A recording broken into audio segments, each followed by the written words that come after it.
هدد أوس الخفاجي قائد ميليشيا أبو الفضل العباس في العراق بقتل السجناء المحكوم عليهم بالإعدام في سجن محافظة الناصرية إذا لم تنفذ الحكومة الأحكام الصادرة بحقهم.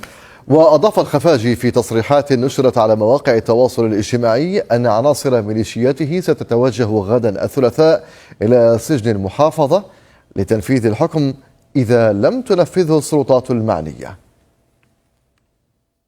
هناك 2500 إرهابي إلى الآن في السجون لم ينفذ فيهم حكم الإعدام. لماذا؟ تصرف عليهم الدولة شهريا مليار دينار عراقي بالشهر وهم يستحقون الموت. المفروض الآن هم تحت التراب، وهذا المليار إلى عوائل الشهداء يصرفونه عليهم. يجب تعديل هذه مادتين يا مجلس النواب العراقي، إلى من تبقى من شرفاء في مجلس النواب العراقي يجب أن يعقد هذا الأسبوع جلسة سريعة لإجبار معصوم على التوقيع.